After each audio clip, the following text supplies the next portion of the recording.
Good afternoon, everyone, and welcome to our first IC24 webinar of 2025. I don't know about you, but the year has started out with a bang. Like I took until the 6th off, and as soon as I came back, it was go, go, go. And today we're going to talk about some of the things that we're seeing out there. A lot more activities in the market.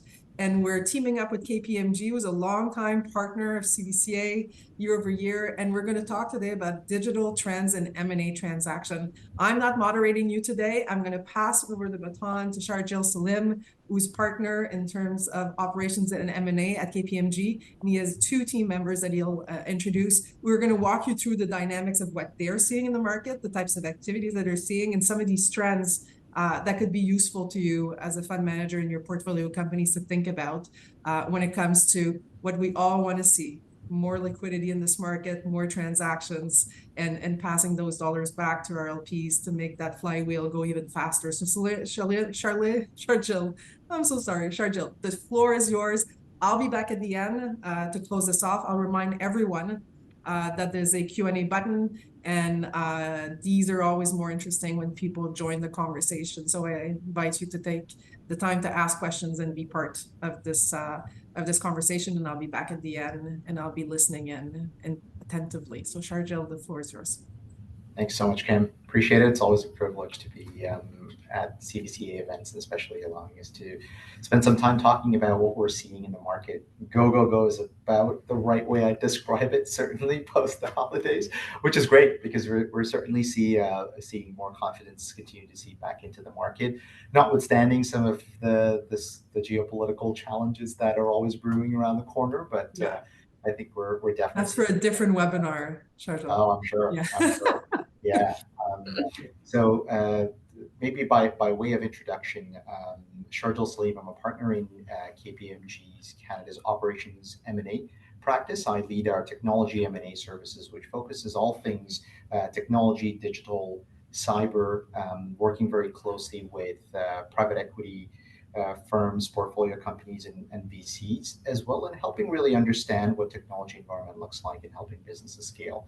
I've got my colleagues with me as well, Stephen Charco, who leads our data and analytics practice, as well as Elena Litsenko, who's a senior leader in our data analytics practice as well. Before I pass to them, just an overview of what we'd be looking to cover over the next 55 minutes. So as you all know, we're here to today talk about how we're seeing the market and some of the players in the market really harness data analytics and digital trends for M&A success. And that means for the audience here today, and I know there are a lot of folks from different PEs, VCs, portcos with various different roles, how are we seeing data analytics and AI and automation, the trends that sometimes are buzzy words that you hear in the industry? What's the real impact of that? How are others seeing it, or anyone really investing into it? And if so, where are they seeing real gains for decision making, things that are accelerating their timelines,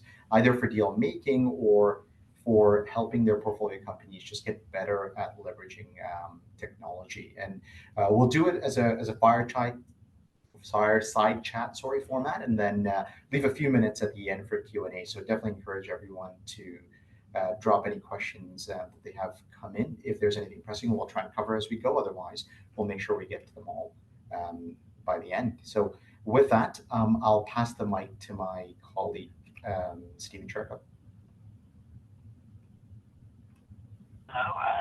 Good afternoon, I guess, everyone, now that we're 12:05 Eastern time, or good morning for those joining us. On the West Coast, Stephen Charco, I lead our data and analytics practice. I'll be focusing on this conversation around what are the real kind of practical items that you as listeners can take away and bring back into your day-to-day work, just at your private equity funds or pension plans that you work with, and then also very much ground the work that you can inform and work with your portfolio companies on. Olena, over to you for a quick intro. Thank you. I'm Olena Lutsenko, and I'm a senior manager in data analytics practice at Deal Advisory. And for the past 10 years, I have been focusing on basically leveraging data for transactions and making sure investors can really understand the business drivers And today I will also be talking how and with what tools can the investors leverage the data and benefit and create the deal value essentially. And since all of us are dealing a lot with technology at KPMG, maybe Sharjil, do you want to kick this off and tell us how you see technology shaping the future of business? Thank you, Elena. $1 billion question out of the gate. I think it's certainly a question on the mind of most private capital institutions as well as portfolio company executives, because everyone's looking to understand, how do we harness these modern technologies? What are others doing? There's always a sideways glance in the industry, but there's no doubt that technology more than ever now is no longer playing a back office role, now is helping shape the direction, the growth, the really crafting the journey that many businesses go. As KPMG, one of the things that we do every year is we do a survey globally of management executives to just understand what are the different priorities that they're looking at. In our most recent Outlook survey of executives, over 85% of them have mentioned that a priority for them is to ramp up on technology investments. Specifically, they called out sort of 3 areas that are really important and on the top of mind for a lot of boards and CEOs now. The first one, probably not surprisingly, is adopting solutions like AI and just increased automation in general to address a lot of productivity gaps. And where that's coming in is just to make sure that as you're upskilling your workforce, as workforce has access to tools like Gen AI, how can that be honed towards helping the business do better? Another one is advancing digitization and connectivity across business.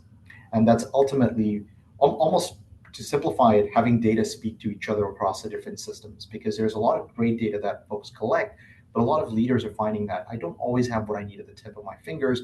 Sometimes it's tasking someone to create manual reports, or sometimes it's parsing through a few different reports or even Excel spreadsheets to figure out what data points I need to make certain decisions. So again, more investments into advancing some digitization and connectivity across the board. And then lastly, just making sure that they can inflation-proof some of their capital and input costs. And technology plays a big role in that, because people are wary where now the economy is still somewhat uncertain in terms of what the upcoming year and beyond look like. That means you have to be very mindful of the investments that you're making. So how do you make sure that those investments are well thought out? So certainly technology is playing a very important role. We've also seen from a separate survey we did of CIOs and tech leaders in the industry that now globally there's over 1.3 trillion USD that's being spent on digital transformation programs.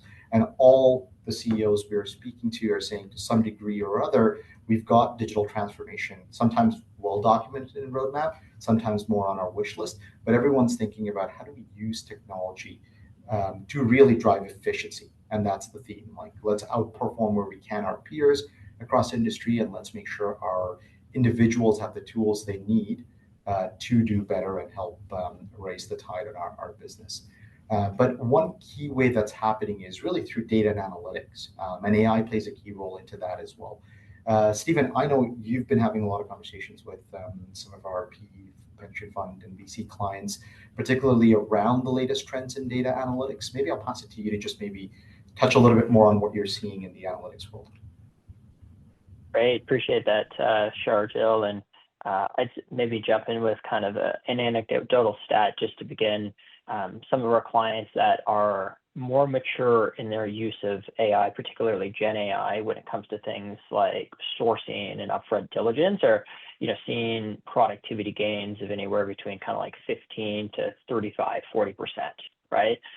If you think of how fast you can use AI to parse a set of financial statements or a set of contracts or legal documents versus having to read it manually. So I'd say there's definitely a span of maturity of the clients that are out there that we talk to, in terms of some that are, very nascent, just kind of exploring the use of AI and Gen AI and data and analytics, and others that are much more, kind of advanced and sophisticated.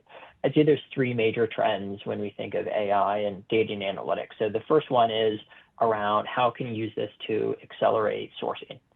I always give the example of an associate who is having to attend, a conference. Maybe there's 150, 300 conference booths, and their plan is to, kind of walk the floor, meet and greet, highlights people that, hey, if you're ever interested in selling your business, we'd be here. Well, in order to prioritize that list, even getting things like contact information, descriptions of the business, typically it's been a very manual process, right? You're spending a couple of days building a table, building a website, or building, kind of that table of information of websites of these different conference attendees. Well, through some simple kind of prompts using Gen AI, you can now kind of take that list, upload it, ask one of these tools to kind of parse it and create that list for you. Well, immediately, that can be a multi-day time saver for an associate. So huge value on that upfront kind of part of sourcing. We also see that in terms of some upfront things like doing equity research, reading financial reports or other SEC filings, using Gen AI to kind of rapidly parse that. The other big use of AI and data and analytics is obviously in due diligence. We've seen, and I think this is very prevalent over the last couple of years, just an explosion of data that is now off the shelf ready in a data room. I remember 2 years ago, you would have to, ask the seller to upload the sales cube, right? Or upload information related to, HR or productivity or point of sale data. Now I'm finding that information is just on day one available in the data room because it is rich with insights. And, that's a great example where you can use data and analytics tools to uncover, value creation items earlier on in diligence that are going to either kind of strengthen your conviction of the deal or perhaps, kind of create pause for concern and further due diligence. And so I think of a couple ones. One, if you're thinking, consumer purchasing information. So think about this as, kind of cross-sell or bundling opportunities in large consumer purchasing data sets. It might be understanding and going through kind of a recurring revenue business. Think of a classic SaaS business and thinking about what are the levers to improve retention, right? Or perhaps optimizing, and monitoring customer purchases to understand at-risk customers based off of trends such as, what they're purchasing, the volumes, et cetera. And so these large data sets are very hard to crunch and go through. Sometimes they exhaust the resources in Excel, right? And so you actually have to use other tools, whether it be Alteryx or Power BI or other more kind of modern data tools to analyze that information and extract data sets. And then the third big, trend is once you become an owner of this portfolio company. We know typically PE-owned businesses have specific set of reporting requirements, things typically on a monthly basis, but increasingly shrinking that down to, I want to see weekly or daily reports. There's a client we're working with right now that basically has access to certain daily dashboards. So instead of, creating that fire drill and asking the CFO or others at the portfolio company in terms of why performance resulted in what it did at the end of every month, they can now actually see how that's trending on a daily basis to kind of make informed decisions or make remedial actions if needed to make sure performance is up to date. All of this typically relies on data quality, and I think that's one of the typical challenges people face. Olena, do you want to expand on what are some of the challenges that we see out there and how data and analytics can help address them? Yes, Stephen. Sure. Thank you for the question. I think we can, in our role, we can also split this a little bit into two buckets, into what is related to immediate transaction and outside of the deal process. So when you talk about the immediate transaction process, then one of the biggest areas is what you also mentioned is due diligence. And data analytics can really help to streamline the diligence process by improving basically the analysis of financial data, of market trends, of competitor performance, just to name a few. And with the tools which we currently have, with AI tools, with BI tools, we are able to analyze that more granular data, for example, receipt level data. And we are also able to analyze more versatile data, such as operational data, for example, which drives the top line. And with this, we can also execute the analysis during a very short phase of time of due diligence with AI tools, which you also, as you brought this example, right? We can process the financial statements much faster, and the investors expect that you have already a very good understanding of the business in just 1-2 weeks while looking at this granular data. So we are overall able to improve the efficiency of the entire diligence process by using the analytics. And outside of the deal process, there are also lots of aspects where data analytics can add value. For example, some of the challenges which we are seeing is the lack of transparency, especially for fast-growing companies, whether it's organically or inorganically. They typically have large amounts of manual processes and they have limited resources. And in all of these cases, we see how, for example, automated FP&A dashboards can deliver great value here, and they can give management a toolkit to steer the business. And with that, basically to improve companies' performance, increase revenue and profitability. And FP&A is, in this context, just one of the examples of using technology to basically improve the digital readiness of the business. And maybe addressing you, Sharjil, I know you help a lot clients with digital readiness. And could you shed some more light on what digital readiness means in the context of M&A? Why is it so important for success? And what does a digital maturity assessment entail? Yeah, thank you so much, Alana. It definitely is a very topical consideration for clients that we're seeing coming up. So maybe I'll start with the concept of digital because the if I sort of think back maybe 7 or 8 years ago, all things technology was usually just called IT, and it usually had a back office connotation to just my ERP system or just the way I'm using my laptops or where we're hosting our information. It evolved a little bit more to where it's a focus just around systems and data, and that was the broader use of technology. But now it's evolved to think more broadly, not just your ERP systems, not just the way you're using data or your hardware that's using the business processes, but also how are you engaging with your customers? Is there a mobile application? Is there a web application? Is there a platform that's really key? Or the way you're engaging with your employees, whether it's through your intranet or whether it's through other channels that you're getting more engagement, it's becoming more and more important to look at that from a digital lens. So all things that are touching your customers, your employees, that involves technology.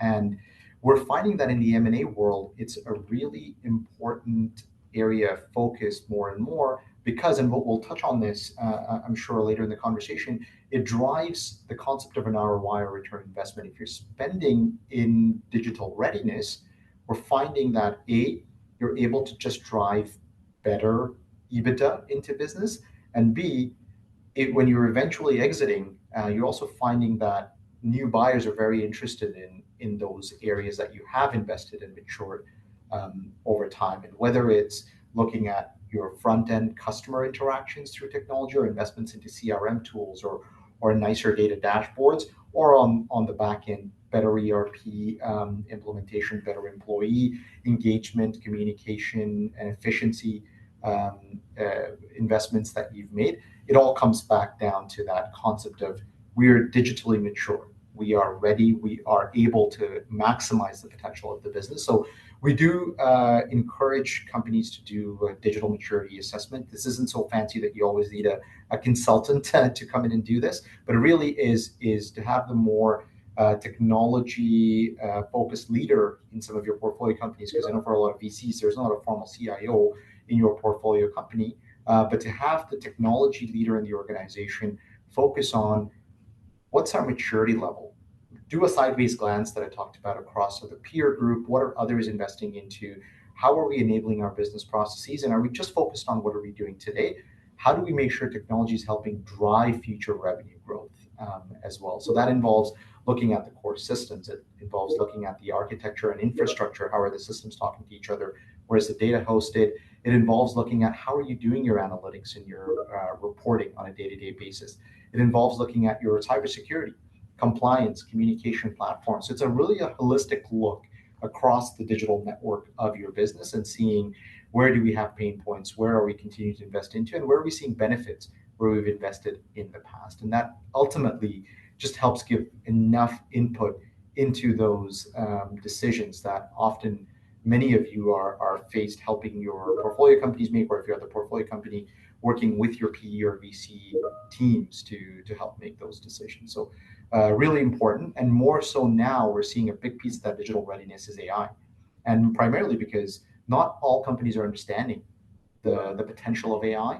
And so how can AI enhance M&A processes is something that we always get that question around, and particularly like, how can that help make tangible the difference in the way we're running our processes or the way the portfolio company is assessing potential acquisition targets or value creation. Maybe, Stephen, I know you've been presenting quite a lot on that topic. Maybe I'll pass it to you to talk about how AI particularly is enhancing the M&A process and leading to some of the cost benefits. Yeah, absolutely. And I'll try and ground a couple of these items very much in, tactics that, everybody should, take away from this call and start doing tomorrow, right? Maybe to preface that, if you are going to be using AI, make sure it's a secured, private, Gen AI instance. And so that the information that you put in there doesn't get added to the broader training databases.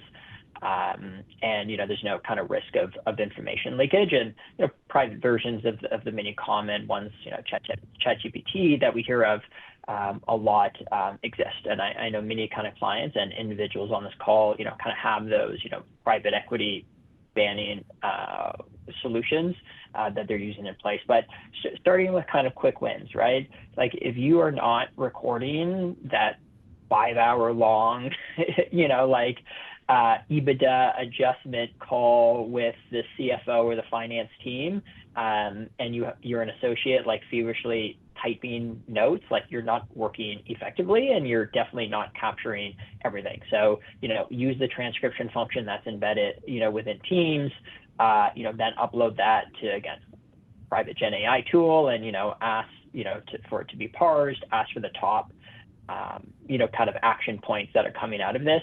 Similar with, calls with advisors or just like any other major call that's happening during diligence, right? I think one of the big ones here is like we all do executive interview calls. You can all get that information transcribed. I know a few clients that, they'll literally take the kind of 25 or 30 executive interview calls, the transcripts, load that into one big data set, turn that onto again, like a ChatGPT, securely, of course, and then basically just use that to generate the kind of complete commercial summary, or send that up to kind of the MD on the file, who obviously has no time to read, kind of 30 individual interview summaries, and they'll just use that to query.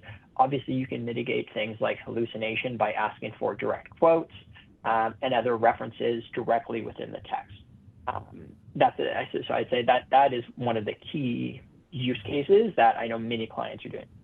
Another one is going to be around, and I think about this more as like a medium-term piece or medium complexity, is going to be, reviewing qualitative documents in the data room. So, you think of an associate who has to read the last 3 or 4 years of board meeting minutes, right? And figure out how, what has been communicated, let's just say privately at the board of a private company that's now been uploaded.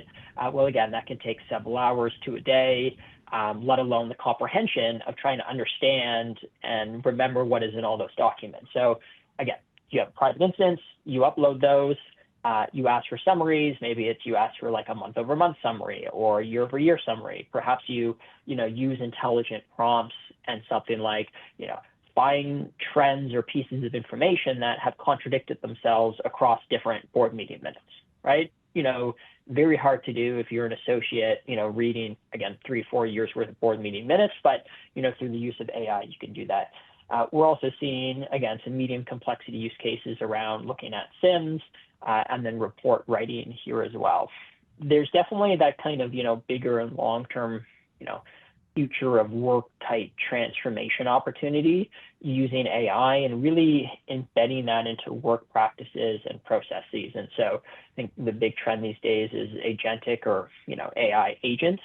And so, you think of, again, a Gen AI copilot, right, that has been trained on the corpus of information of how your private equity fund likes to think about things. And, using that to help kind of guide you in the right decisions, kind of going forward, or really being a thought partner. We're definitely not there yet, but I have seen use cases of again, mid-market, firms in Canada that are, how do we, create a SharePoint or a OneDrive repository of all the information related to a given deal, right? And then, being able to kind of query that and ask it questions. How do we perhaps save that if we decide to pass on this given space, given whatever dynamics, but we want to pick it up a year or 2 years from now, we can easily go back and reference things, right? And so I'd say those are kind of like the 3 broad categories. And again, always recommend start with the quick wins. I'd say more broadly in terms of how AI and Gen AI can help and enhance the M&A process. A lot of it comes down to effective prompt writing. And we've seen kind of the difference of people that have said, hey, this is very useful and valuable. Those are the ones writing effective prompts compared to those that are not. So Lena, I know at KPMG here, we've been quite progressive in terms of our adoption of Gen AI and AI tools, particularly within deal advisory. Do you want to give a few examples of Gen AI and kind of DNA tools that we're using? Yes, sure. We do leverage AI a lot in deal advisory because you have to be fast and you have to process all of that data. So we are actually using our own proprietary GPT-based solution called Clio. It has been developed together with Microsoft, our partner, and it's built on Azure OpenAI Cloud. And it's actually within our own safe environment because it's the key, right? That it's located within the safe environment, as also what you mentioned. And this allows us to, first of all, leverage the generalized chatbot built on Chat GPT-4, but also to add this special functional chatbots which are trained on our specific data. So some of our basic functions, right? HR, IT, risk management, which is very important to us, and there is a lot of information for it, and it's all has been trained there, so we can very effectively use it. And what we also do in deal advisory, we build actually our own custom bots for things like efficient document processing in due diligence, summarizing documents, doing a lot of research, assisting in preparing Q&As, and even sometimes financial modeling and building dashboards. All of these functions can be done much faster and much more effectively if you know how to prompt properly. So, and luckily we also do get the trainings to do prompt engineering internally. And so we are able to really leverage the technology to be more efficient in the deal process.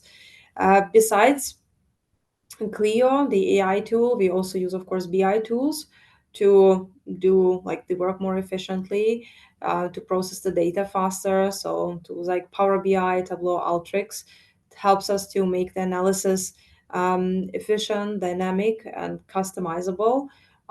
We can do a lot of analysis which are available off the shelf, which are already pre-built but can be then customized for specific needs. And they really help us to create value in the deal by using the technology. And Sharjil, I know you have a lot of experience in leveraging digital initiatives for value creation. Can you elaborate a little bit on that area and tell us what are the key areas for digital value creation? Yeah, thank you, Elena. I think to build on sort of what we've been talking about in terms of the importance of digital readiness, the role that AI tools can play now in accelerating some of the process, the digital initiatives that we're now seeing generate the most value for business kind of fall in three different buckets. The first one's any opportunities to enhance customer relationships. This can mean as simple as investing in a better CRM tool, or it can go on the other end of the spectrum, which is really leveraging customer data you have to start building out life cycles of the customer value journey and seeing where can we sell them more, where can we introduce complementary products or services to maximize revenue opportunities. So focus on customer. The second one is a value chain integration. So especially for those industries where you have inventory at play or supply chain or logistics or warehouses to manage, or you've got a lot of third-party partners that the business would integrate with, having technology play a very critical role in controlling the processes, driving efficiencies, and most importantly, the data flow. And then thirdly, we've seen a big return on investment when people are focused on digital initiatives around their ERP system. And to some degree, that helps with the customer and the value chain problems as well, because ERP systems, they've been around forever, and typically people usually just mainly use it for financial reporting. But there's a lot of capabilities that systems often aren't fully enabled in businesses or aren't fully used with the level of data and reporting. And sometimes for companies that are scaling up, that might mean looking at what's that next tier of my ERP system. Like if I'm on a QuickBooks, maybe it's time for me to consider the next tier of a NetSuite or a Business Central. Or if I'm on one of those or a Sage, maybe it's now time for me to consider maybe a bigger Oracle or an SAP or a Workday-based platform. The answer will be different for every organization. But in some of the research that we had done last year, I'll share three kind of stats, which is pretty compelling, I think.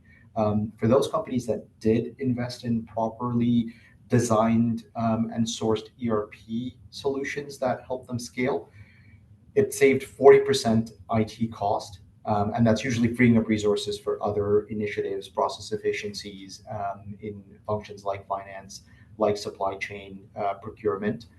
38% reduction in inventory levels. So again, optimizing the supply chain efficiency, working more closely with partner systems for just-in-time delivery and making sure you always have obsolescence view. You're not having to do manual checks every time on the inventory side. And then lastly, 35% reduced cycle time. And cycle time is effectively the streamlining of operations. How quickly can I complete a report, a process, my month end, or get some of the data reports? And what that goes to show again is there's tangible benefits. If it's being done right, it's really leading to a lot of benefits. So if there are digital initiatives that have the proper relentless focus on value and turnaround in terms of investment ROI, then it really does move the needle.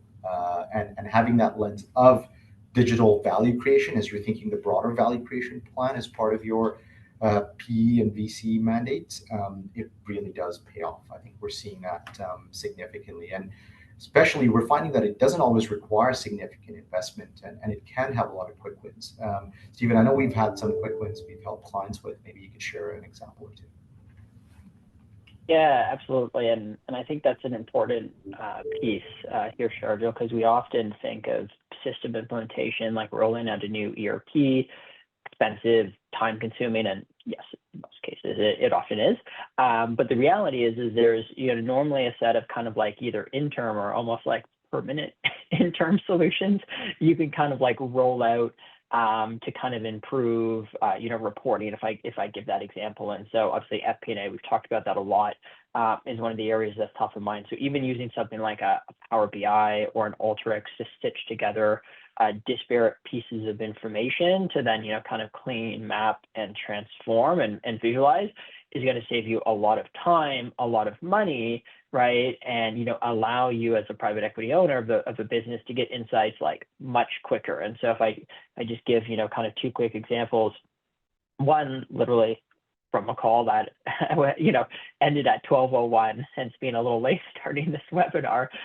Private equity fund looking to merge two businesses together, completely different ERPs, different chart of accounts, and they are wondering how they can solve the problem on like day one of like some kind of harmonized like financial statement, or just at least having an apples to apples comparison. And so, you definitely can't roll out a new ERP and like literally overnight, once you take on ownership, but you can do, chart of account mapping, right? Because it all follows the same standard format and layout. Like, in this case, the likely solution will be Power BI.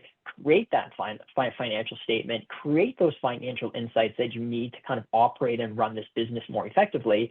And this now becomes your solution as you take the time to thoughtfully think of what is your new ERP, do requirements gathering, build, use cases, right? And then go through the long kind of process of implementation. And we've had many clients that have been basically running, like a stopgap Power BI type FP&A financial reporting solution for like 6 months, 12 months, like some up to 2 years, as it's taken to now roll out a broader financial management system. And so I think that's an important takeaway here, is that, again, it can be done, some insights, relatively quickly. Another kind of example is, there's a hospitality business we're working with right now, over 15 different data systems, right? And so, coming now to the end of the hold period for this financial owner. And so there's definitely not an appetite nor time to kind of go through rolling out a big new data platform, right? And so again, how do we use a solution like Power BI to stitch together those solutions, to stitch together those individual systems, and get insights happening much quicker. Alina, I know you've been close to some of these FP&A work streams in your experience. What are some of the challenges you find our clients are facing, and how would you recommend approaching the FP&A process now from a data and analytics perspective? Mm-hmm. Sure, yeah. What we observe very frequently, and as you mentioned, it, data in silos. And we have all of these multiple systems which are not synchronized with each other, with inconsistent data formats. Sometimes data might have duplicates, or there might be data gaps in it. And of course, it creates a huge challenge in ensuring data quality and accuracy, and it can hinder an effective analysis and decision-making process. And in these cases, the management lacks the insights into the real business drivers of and also the drivers of revenue and profitability, and thus the business cannot be managed effectively. So as a first step, or let's say step-by-step guide, how we recommend to approach FP&A process is, first of all, to define the objectives of the FP&A system and to really understand the need of the key stakeholders and who they are. Next, we would typically compile a set of requirements, such as relevant KPIs, formats, features of the reports, and so on.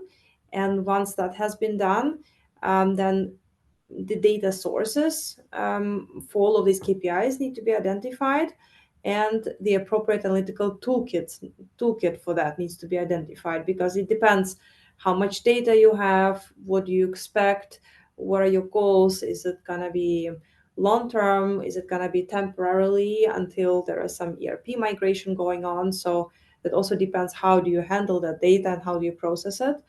And then you need to think about the architecture of the FP&A tool and the system itself, its usability, scalability, and these kind of features.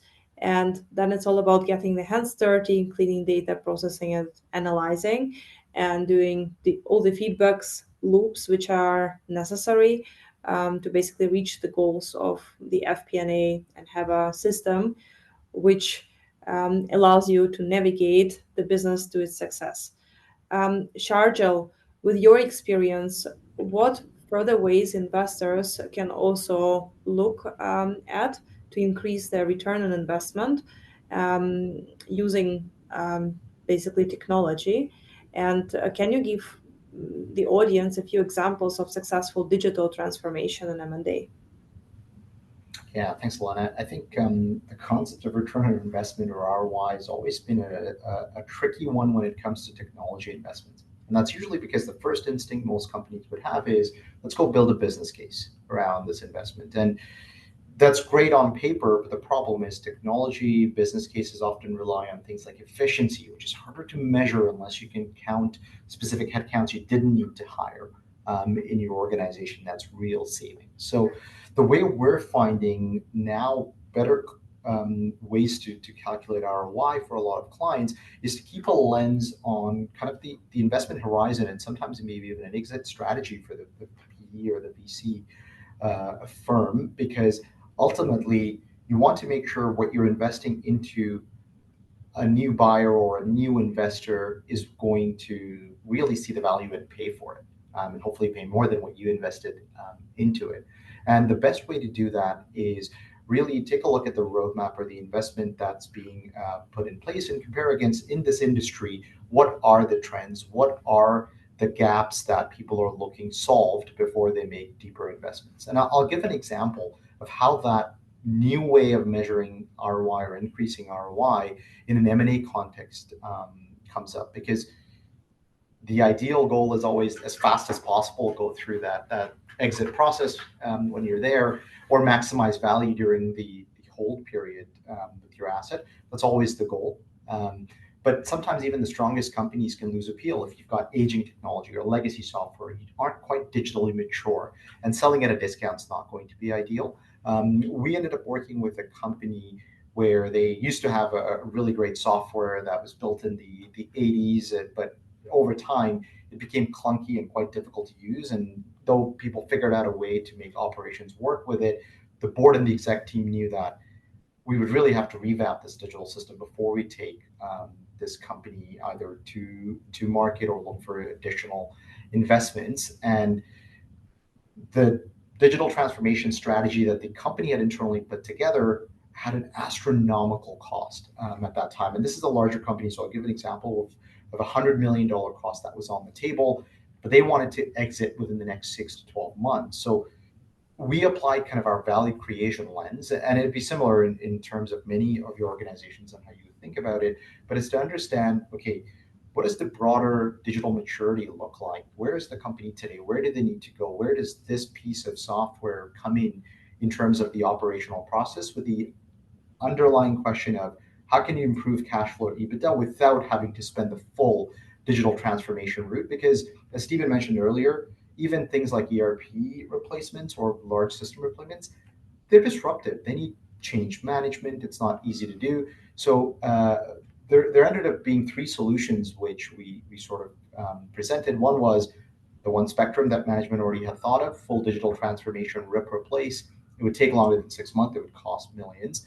The other one was a medium term. Okay, start doing it piecemeal, but it would still take 40% of the full cost, and it would still take a lot longer. And then there was a shorter burn rate, which said, in the shorter term, just like Stephen and Elena were mentioning, what are the quick wins you could do? How can you improve data and reporting? How can you improve some of the components of the system that wasn't great and get better ROI? And when the company eventually went to market, they invested about 10 million into that shorter term solution for the large operating platform, but it ended up saving them north of 40 to 50 million in value.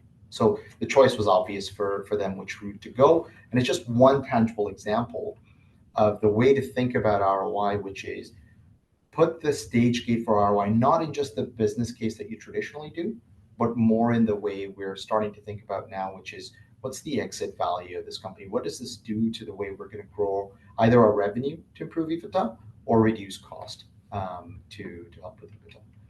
So hopefully that gives one example of how we're thinking about it. But for a lot of PE and VC companies, to bring in that lens of digital investments, and particularly data and analytics and AI, where a lot of investments are going now, maybe Stephen, you could talk as we're nearing the end, how can they start on a day-to-day basis, layering in some more analytics and AI and digital trends into their daily use and their portfolio companies? Yeah, absolutely, Sharjil, and kind of grounding this in tactics. I'd say internally, we've heard from clients and those that are been pretty successful. They've kind of taken a look at and mapped their, in a sense, their daily process. And so it might be, hey, we're reading research, we're parsing equity reports, We might be trying to find comps and precedents, generating IC memos, things we, folks in this industry kind of typically do every day, and then tagging each one of those with, well, hey, how can Gen AI kind of augment this? And so again, going back to that 15 to 40% efficiency, stat I outlined at the beginning, we're seeing, people that now, instead of reading that 150-page RBC equity research report, have a pre-planned prompt that generates an output exactly how they want it. Perhaps bullet points, no periods at the end of the bullet points, with page number references, right? And like, again, you just really short-circuited the work that you had to do to get smarter on perhaps that given industry. Give a lot of examples internally, again, whether it's recording meetings, transcribing, helping a report to generate reports. Maybe you're shifting momentarily to the portfolio company side. I think it's very critical to understand that, your duty as a PE owner and like board member to a portfolio company is like, you have a fiduciary duty to like know what is going on, right?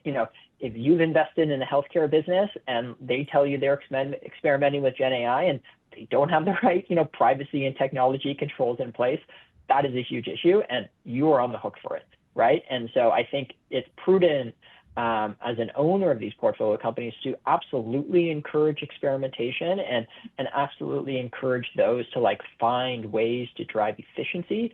But you have a very important role to play to make sure the right kind of controls are in place. And, we've seen some clients, use kind of a trusted AI methodology actually during due diligence to kind of understand if there is any adverse, kind of exposure or risks based off of, again, what this company is pitching.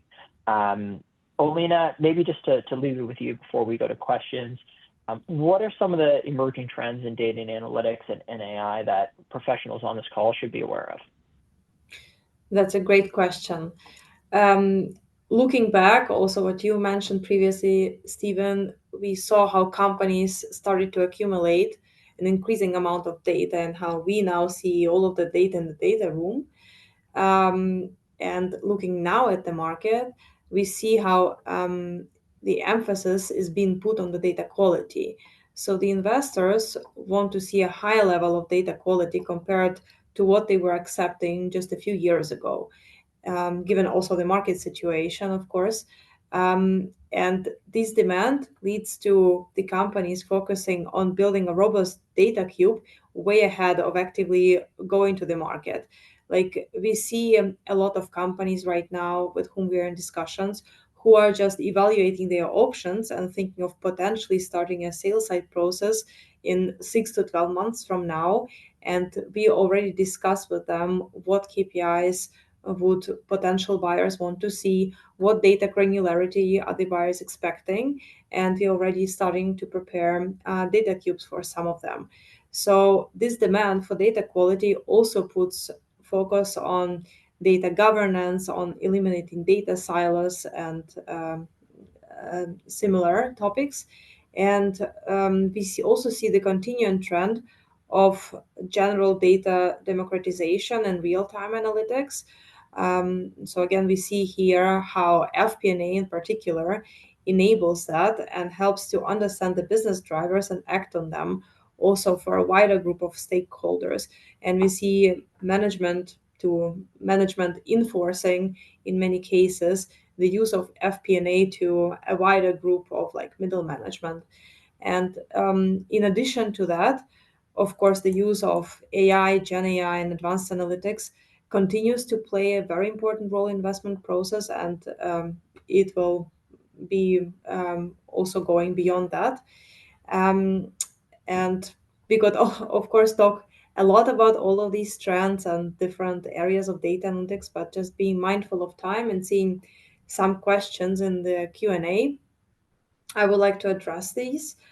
So maybe looking to the first question, are there any industry-wide efforts or frameworks in development aimed at standardizing the use of alternative data to improve its accessibility and usability for PE and VC firms? Stephen, would you like to address this question?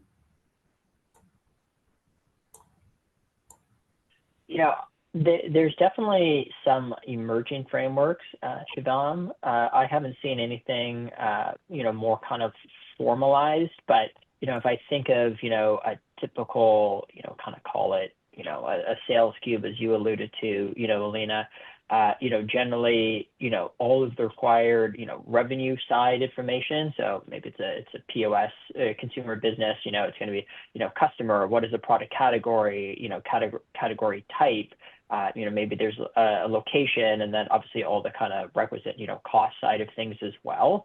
I'd say that's definitely something that we're seeing more of, just like more of a general awareness of the getting to the most granular and clean level of information is going to be kind of most important. And these are the typical things that we're talking to our clients with when it kind of comes to an overall kind of framework perspective. Sharjil, I think the next one is to you there from Catherine, if you want to go ahead and answer that. Yeah, sounds good. And maybe for those that are listening while they're mobile, I'll read the question out as well. So, Catherine, great question. So, thank you for sharing insights about showing ROI from exit perspectives to convince investment into a tool. This may apply more on the M&A than some VCs. So, what might be other recommendations for VCs? I think it would depend, of course, the stage of the portfolio company. So, for example, if the investment's more at a seed, Series A, or even at a Series B level, I think for companies of that size, the investment into a tool often is a case of really different people finding what tools work for their processes without having almost a consolidated way of thinking about what's my preferred technology architecture. Like, do we have duplicate tools that start popping up because someone found a SaaS tool that was fairly cheap on a monthly basis and they went and invested into it? So before some of that decision's made, we do find it's really helpful to put it through a formal process of selection. Ideally, if there's a technology leader in the organization, have them make the final call if this is the right one to invest in. And to get the ROI on it, the focus should actually be with what is the business requirement for that tool, and really actually document that and force them to think about, if you're saying we need a new CRM tool and the new one's not cutting it, could you please actually think about what are the specific gaps that we have that we're trying to solve with this new tool that we're investing into? And particularly, is it moving the dial for me on EBITDA through revenue because it's a better tool? It will let me engage with customers, and here's exactly how that's going to give our sales reps or the sales team new ability to engage with customers with the data.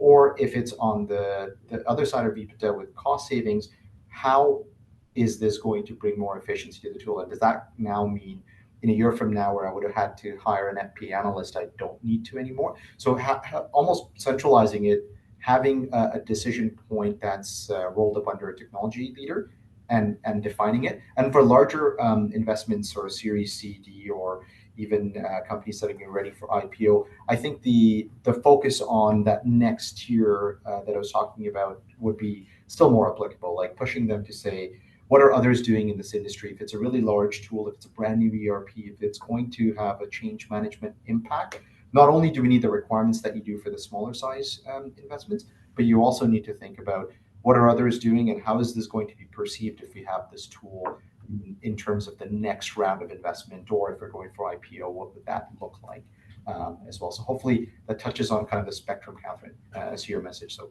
that's great.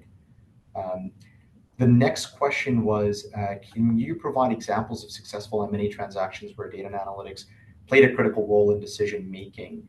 And how does digital maturity impact the overall success rate of M&A transactions? I think it's probably a bit of an open question, and I'm sure multiple perspectives apply for that answer on our side. But maybe for now, Elena, why don't I throw it to you to get us started, and then Stephen and I can jump in.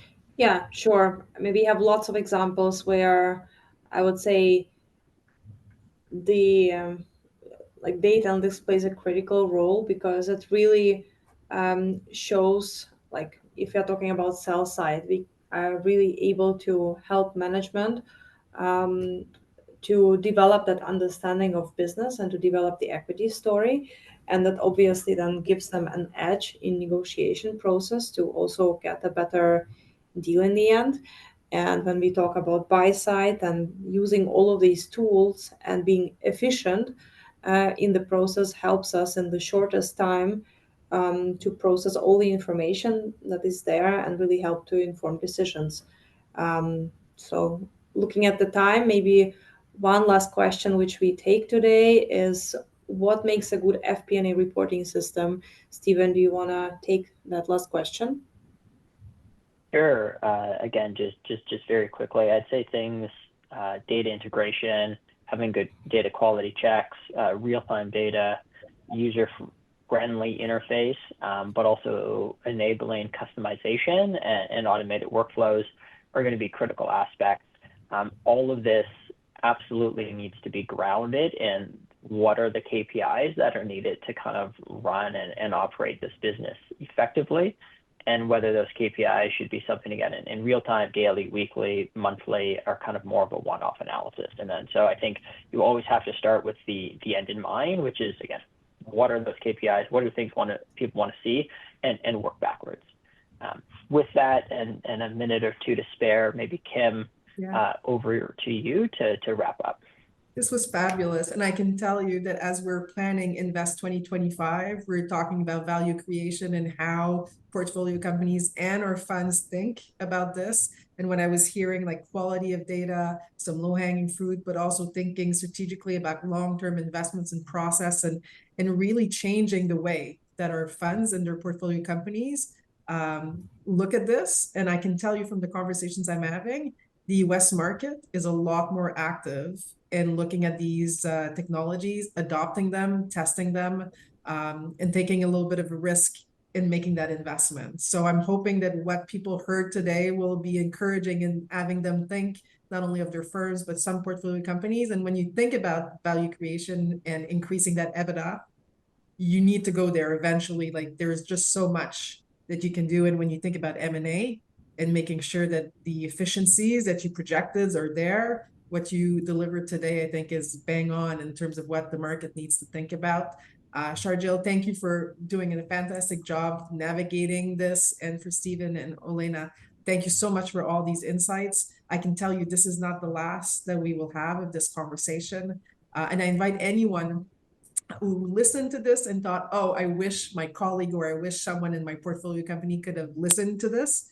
It's available on our website.